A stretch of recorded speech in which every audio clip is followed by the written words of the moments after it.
Land Rover's new Defender has been on the market for 5 whole years now, and I'm finally getting a chance to review a really cool one. This is a 2023 Defender X Dynamic SE that's been kitted out with pretty much all of the factory goodies that you can get on a Defender. Take the Explorer roof rack on top, the raised air intake on the driver's side, and that storage box over there, plus decals and a bunch of really cool stuff in and out, which I'll give you a tour of. So the original Land Rover Defender dates back to the original Land Rover of 1948. It's a very famous car, and it's what Land Rover literally owes its existence to. But we only got it in the United States for a couple years, and those NES Defenders are really valuable. So when Land Rover decided it was finally time to redesign the Defender and make it modern, they thought, well, looks like those Americans really like our original Land Rover Defender,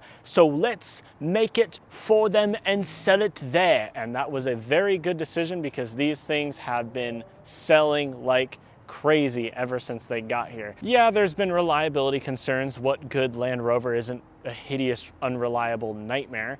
And parts support has also been a problem for a lot of cars. It's crazy to think about how the Defender's been on the market for 5 years. I remember looking at the spy shots thinking they're probably gonna screw it up, and all the purists thought they screwed it up when it hit the market because, oh no, it's a unibody like a usable car should be. Oh no, it's gonna be horrible off-roading. But apparently it's the best Land Rover yet from the factory when it comes to off-roading. I'd really love to find that out today for sure, but unfortunately we can only drive this car on roads. So let's take a review type tour of this Defender. So right here we have a Defender 130, and the most important thing to note right here is this really cool storage box. As you can see, it's silver and it can carry up to 32.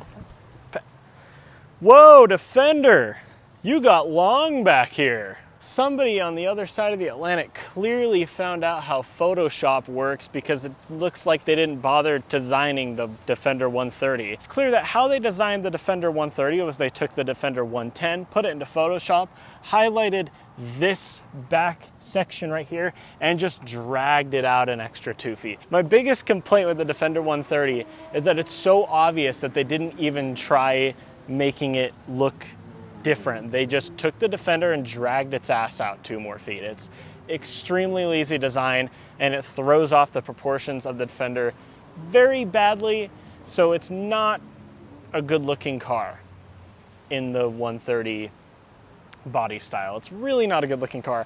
The original Defender 130 was actually a pickup truck, and imagine how cool a pickup truck version of this would be. But unfortunately, a 3-row version of the Defender really makes more sense to most people, so that's what they did. I'd love to see if they actually spent any money designing this version at all. It's like literally 5 minutes in Photoshop, not even 5 minutes, 30 seconds in Photoshop, and they had it done. That's something with the Defender 130. But so back to this storage container. This is called the gear holder or something like that, and it's rated to hold a whole 37 pounds, and it's lockable with a key, and that's nice. You can only get it on this side, and you can't get it if you've already optioned the ladder, which I think the ladder makes more sense if you've got this big Explorer roof rack on top, because you're gonna wanna get on top a little bit more often. But I think this storage box looks really cool. It's a cool little off the beaten path safari exploration touch that they put here. And so is this roof rack. Again, this roof rack is the Explorer roof rack, and it's rated to hold up to just under 300 pounds, and that's cool. I believe this Defender has been optioned with the entire Explorer pack, because it's got all of this stuff, and that costs an extra $4,400, and it comes with this roof rack, this box storage container, that raised air intake on the other side, which doesn't raise the wading depth. They're very careful to make sure you know that, so that they don't have to cover those warranty expenses down the line. It's basically there for when you're driving on dusty roads and you don't want to clog up your air filter and set off your check engine light, which I don't know why they bothered. It's a Defender, it's going to have a check engine light anyways. It also has mud guards on all 4 wheel arches and extended wheel arch plastic protection. So when you get this Explorer package, it comes with a lot of extra stuff. And it makes this thing look like the coolest off-road rig that could come right from the factory ever. This is a really cool Defender, and I'm just geeking out looking at it. It's insane. It's nice that they kitted this one out with all the cool gear to distract you from the fact that it has a long ass. So speaking of that long ass, let's go back there and talk about it more. This is more a mid-range model. The X Dynamic SE sounds like something that's really high-end, but it's actually the second lowest trim level of the Defender 130. It starts with the Defender S, and then you have the X Dynamic SE, and then you have the X, and then you have the V8. Or you can pretty soon step up to the Octa, O-C-T-A, I don't know if I'm pronouncing it right, Octa. The Defender Octa is the most powerful Defender ever to come out. That's something that you can also get in the future, and that would be really cool to review. But they start at $150,000. This is a lot more reasonable, starting around $80,000. So yeah. All right, the most important thing about the Defender 130 is that there is more space back here. Maybe under this floor mat there's more space. Nope. Yeah, this is what you have.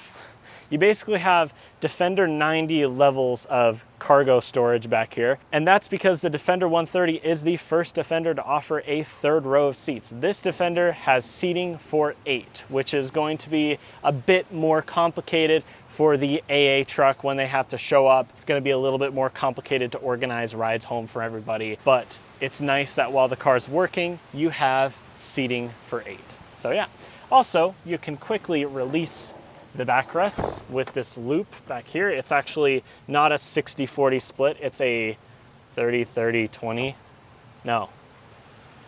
40-40-20 split. Yes. Yes. So you can actually put down the middle backrest, which is nice. It's getting very windy for some reason. Also, you have 2 buttons for raising and lowering the air suspension back here to make it easier to load stuff in. I'm not going to touch it because it's a Land Rover and I don't want to be responsible when the air suspension explodes. Here we are in the back of the Defender. All you have to do to get back here, I imagine, is pull this lever forward and slide the seat forward. Doesn't slide forward much, but it gives me a little bit of room to squeeze back here. And it looks like, oh yeah, hey, that's not bad. I think these seats are all the way forward, so I'm cheating a little bit back here, but I'm 6'3", and I am in the very back of this Defender, and I've got enough leg room because the seats moved all the way forward, and I've got just barely enough headroom too, so that's actually pretty impressive. I was expecting it to be awful back here, but I've been in much less comfortable 3-row SUVs, so I'm quite happy back here, especially since I've got a USB-C outlet here, a little air vent above that, a strap for some storage to hold stuff in place, a cup holder, and heated 3rd-row seats. So this car is quite well equipped for 3rd-row passengers. People stuffed back here will be pretty happy. Also, when I look to that side where that storage box on the outside is, I'm starting to notice a problem with it. Namely, it's blocking out about 70% of this back window, which I imagine isn't great for the driver because that is a very large blind spot. So if you want that storage box back there, you're gonna want it bad, like so bad that you'd forego safety when you're driving. Entering the 2nd row, and yes, this 2nd row seat was definitely moved up all the way, so much that I actually can't fit human legs back here. I don't know why they moved this far forward, unless I guess it's great if you have children with no legs. You can put the children with legs all the way in the back, and the children without legs can go right here. The perfect family car. So let's move the seat back. There's still a bit of legroom for the 3rd row, but I imagine for tall people it's not so comfortable anymore. All right, in the 2nd row, I actually have less legroom in the 2nd row than I did in the 3rd row a minute ago, which is making this review not very good, but this seat in front of me is in my driving position, and I'm tall, so it's about as far back as the seat will ever get, and I'm also tall back here Obviously, I didn't change height when I got in the back seat, and I'm not horribly uncomfortable back here. My knees are touching, but not digging into the seat. It's not horrible. One thing I love about the Defender, it's a bit of a gimmicky off-roader interior. Take this door panel, for instance. It's got these exposed bolts to look like rivets so that it looks all adventure-y and cool and not luxurious. It's like you're getting in some hardcore off-roader, but then you realize it's got rear climate control back here. It's got heated rear seats. I've got 2 USB-A outlets for charging my devices. So this whole hardcore vibe on the door panel isn't really fooling me that much. But it is a really cool door panel style. And I like how there's a bit of exposed paint on here, which is Sedona red, I believe. It's a really beautiful burgundy color. I've also got a little grab handle right here on the B pillar, which is nice. When you're going over off-road terrain, you've got something to hold on to, unlike the FJ Cruiser that I've reviewed, which didn't have that for some stupid reason. And you've got a grab handle up here and an air vent in the ceiling to add to the 2 air vents in the center. It's not too bad back here. I've been in Land Rovers with far less legroom, but I've been in Land Rovers with more legroom. So it's not the best, but it should be okay for pretty much all people under 6'3". Hopping into the front seat of the Defender 130, I get a pretty clear view of this raised air intake. I always loved how it looked because it was a bit understated. It's really cool. What does this paper say? As is, no dealer warranty. That was a good decision. So up here, it takes the hardcore off-roader vibe a little bit further. So I've got this same door panel with the exposed bolts. I also have this Defender panel right here on the dashboard, which looks pretty cool. And it's a bit more utilitarian and off-roader-esque than it is luxurious, but it is still luxurious.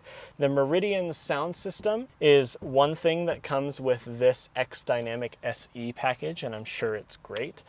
And in the center, you can get Defender 90 and 110 with a bench seat up here, which I think is really cool, although there's not really a point to it, except maybe in the 90, but it's cool to have a little bench seat up here. In the Defender 130, I don't think it's available. I didn't see it on the configurator online, but 99% of Defenders are ordered with this center console, which is good enough for everybody. This car already has 8 seats. It doesn't really need 9. If you open this cover, you got a big deep storage area, and it reveals a wireless charger right there behind the cup holders, which are decent cup holders. They've got these little squidgy bits that stick out that are designed to keep your cups in place, and I'm sure they work fine. USB-A and USB-C outlet and a cigarette style outlet right there.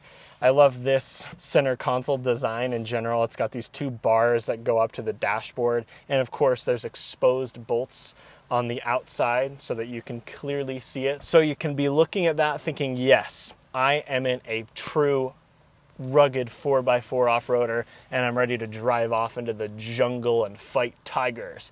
Yes, I will have 1 caramel macchiato, please, venti, with 2 shots of espresso, and no tip because I need to save money for my next repair bill. So moving up from that, you have automatic gear selector, no manual available. Obviously, I don't even know why I needed to say that. And it's got all the good off-road goodies like a lower range gearbox and hill descent control, which is obviously something that you want out of a Defender. Above that, you have the infotainment system, which is Land Rover's Pivi Pro, which I actually like a lot. I detailed it in my recent Range Rover review, so I'd go check that out if you want a more detailed look at it. But it's a good infotainment system. I really like how it looks. It looks really crisp and modern. It's a really good infotainment system, and it responds to your touch really well. And it also has these cool off-road modes, like a wade sensing mode. It'll actually sense water that you drive through and tell you how close you're getting to the max wading depth of 2 feet 6 inches. And of course, while you're driving along in your wade sensing mode, you get a view of your disgusting, hideous back end that they didn't bother designing properly. But it's a really cool feature to have that, and I'm sure for off-roading, it's very useful. If you actually make it to the river on your off-roading trip before breaking down, that's something that's useful to have. And it's also got a bunch of other different things. It'll show you your altitude, it'll show you your pitch and angles and all this stuff. It'll show you whether or not your center differential is locked, but you can lock it manually right there. It'll show you how much power is going to each wheel. It'll show you which direction you're heading.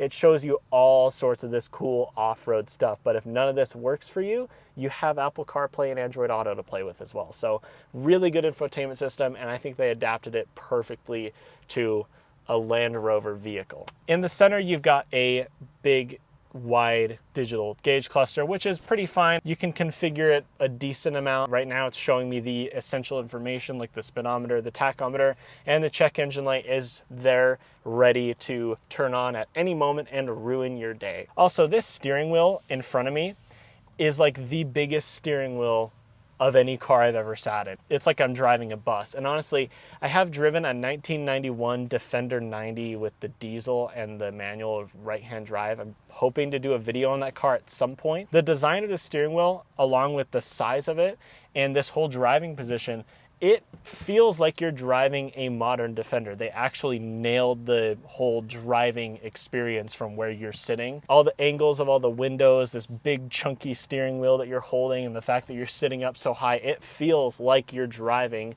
a Defender. But then you look down, you see Apple CarPlay, you've got all this intelligent off-road technology, you've got a digital gauge cluster that's configurable in there, and you realize, oh wait, this is a Defender for the 21st century. Oh yes, there it is. The hood latch, suspiciously, is very easy to get to, almost like you're gonna be reaching for it a lot. Underneath the hood here, we have a mild hybrid 6-cylinder turbocharged engine which produces 400 horsepower. This is actually currently the mid-level engine that's offered in the Defender. You can start with a turbocharged 4-cylinder that develops, I think, around 250 horsepower, or you can step up to this mild hybrid 6-cylinder, which is a good mid-level. It's a very smooth engine. I have also experienced it in my Range Rover review. If you haven't gone to look at that, look at it after this video. It's got decent power for a smaller car, but it does feel a little bit slow in a big heavy Range Rover Defender, I imagine. Or you could step up to a 500 horsepower V8, the 5-liter V8 that's offered, that Jaguar Land Rover has had for years. That's the engine, and it's clean, no leaks for right now, but I imagine if you own one of these things, you're gonna have to get familiar with a lot of this stuff, a lot of these plugs, a lot of these clamps you're gonna get used to swearing at, I'm sure, at some point. Let's move past it and get it out on the road. Let us first try to park it. Never mind, I give up. Between 6 seats behind me and that storage box on the outside taking up all of that back window, plus a spare tire on the very back, and just the thickness of the pillars, I would advise against foregoing the optional rear view camera that goes into the rearview mirror. Whoever bought this originally clearly wasn't planning to use it off-road, at least out of the range of the nearest tow truck provider. So why didn't they save a bit of money and get that rear view camera? Because that is, I can't think of a single car ever made that could benefit from a rear view camera right there instead of a traditional mirror than a Defender 130 X Dynamic SE with all of the off-road kit.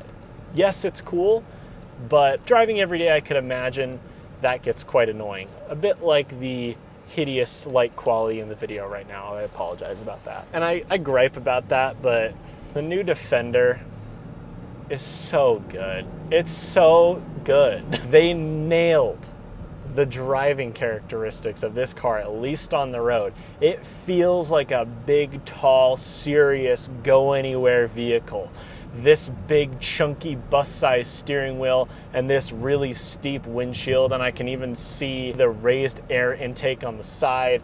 I'm looking around, I see that cool Defender logo right there in the dash that's surrounded by handles and that storage area. I'm looking down at my 4-wheel drive information. I can lock that center diff right now. You look around, you've got this big roof rack, you've got that big storage box on the outside, I've got these exposed bolts. It feels so special. It's still a perfectly usable car until it breaks down, obviously, but it's usable for on-road purposes. But you get the sense that you're driving along in this Defender and you look like such a pro. Yeah, you see me, you see that mountain? I'm going there, and I'm gonna make it to the top. Just hope my tow truck can make it behind me. I am sitting in this car and I'm just geeking out over how damn cool this thing is. It's such a serious rig. None of this is aftermarket. This is all factory JLR stuff. Let's hit it.